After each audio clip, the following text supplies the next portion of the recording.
Hey Collectivers, I want to talk to you about my favorite baseball team growing up. And it's not my hometown Boston Red Sox. Who are they?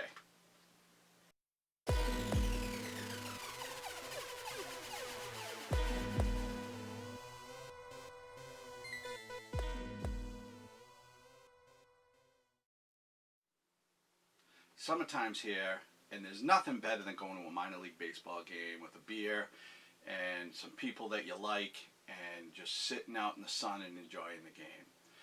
My love affair for minor league baseball started at a very young age. I have managed to collect some pieces from this team over the years. Some I've had since I was a kid. You'll get to see the pieces that I've collected as well as some that I'm looking for. As I go through my baseball card collection, I remember some of these players and I love to know what they're doing now.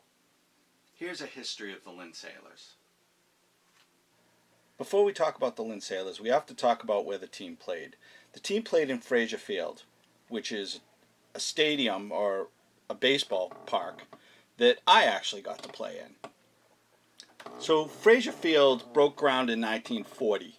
The rumor is construction was just over $200,000. Frazier Field is right next to Manning Bowl. Manning Bowl is a football/soccer stadium in Lynn where the Kinks, the Stones, Aerosmith, Motley Crue, and the Beach Boys actually got to play. Every year they have a football all-star game for high school kids. A lot of people who grew up in Lynn will tell you that there was a hole in the fence there. So a lot of these concerts, people actually will tell you that they snuck in. I don't know how many actually did, but I know that I did a few times. The Lynn Sailors only played from 1980 to 1982. After the Lynn Sailors, for 1 year in 1983, the team was called the Lynn Pirates, which was now a AA affiliation from the Buffalo Bisons. After that, we've had lots of minor league teams, the Mass Mad Dogs, North Shore Spirit, and currently the North Shore Navigators. The Lynn Sailors only played from 1980 to 1982, and they were pretty mediocre, but they had a lot of stars come through there. Here are some of the players that came through Frazier Field. Page 1 of my Lynn Sailors book. Two of my favorite players on the first page are Roy Clark and R.J. Harrison. Roy Clark played a few years with the Mariners, and up until this very year was a coach for the Braves. R.J. Harrison, who is a towering presence on the mound, was 6'7", weighed 210, and was a pitcher and a catcher. He's the son of longtime Seattle Mariners scout Bob Harrison. Played a little bit in the big leagues with the Cardinals and also managed in the minors for a while.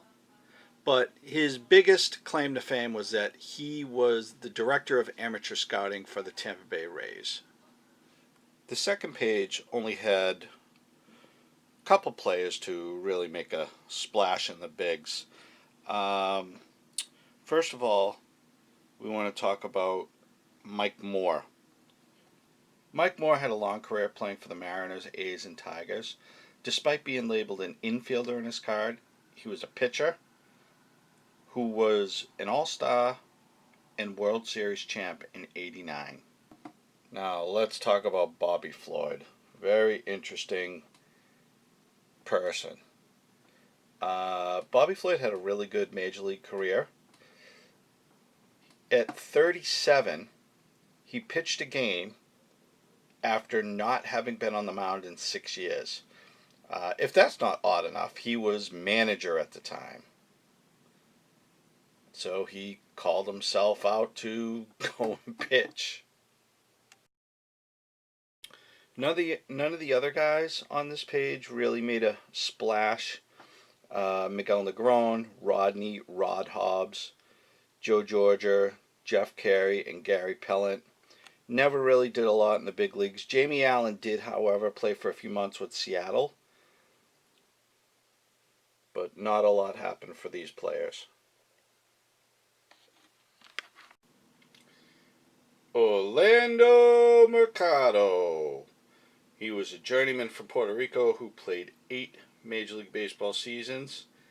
And Dave Valley also had a long 12-year career, mostly with Seattle, but he played for the Red Sox, the Brewers, and the Rangers. Let's move down to... Oh, there's Bobby Floyd again. Matt Young. Matt Young played 10 years in the majors for a few different teams. Mostly with Seattle, but he did play a little bit with the Red Sox. And now let's talk about Dave Sheriff, also known as David Sheriff. After this year, he went on to be GM for the Idaho Falls Athletics.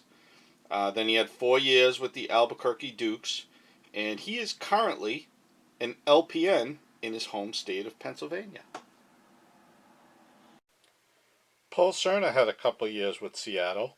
Mario Diaz, who you see here, played 9 years in the major leagues. And fan favorite Al Chambers and Carl Best also played a few years for the Mariners.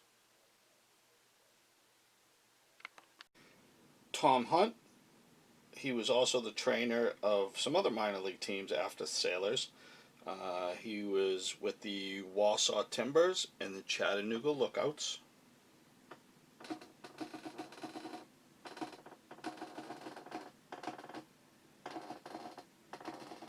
Let's talk about Bud Black. Bud Black has had an excellent career. He's had a long career in baseball as a pitcher and as a manager. He was a World Series winner in '85 as a player with the Royals and was NL Manager of the Year as early as 2010.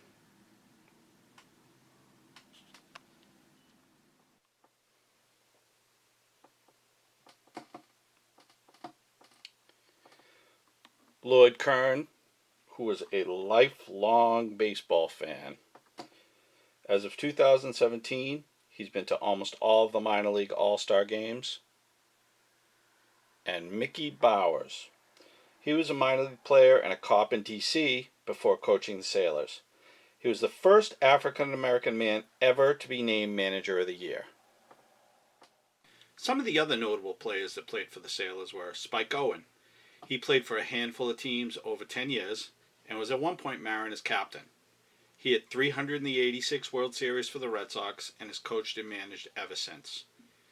Jim Presley played for the Mariners, Braves, and Padres and was an All-Star in '86. Presley has also been in baseball as a coach for many years. The most famous player to come out of the Lynn Sailors organization, perennial All-Star Harold Reynolds. He's a 3-time Gold Glove winner and Roberto Clemente Award winner. Now, Reynolds is best known as a broadcaster for ESPN, MLB Network, and Fox Sports. Hope you enjoyed this video as much as I did making it. Please subscribe to this page. Let me know what you thought about the content. And like my Facebook page, Silver Whistle Collectibles. Thank you.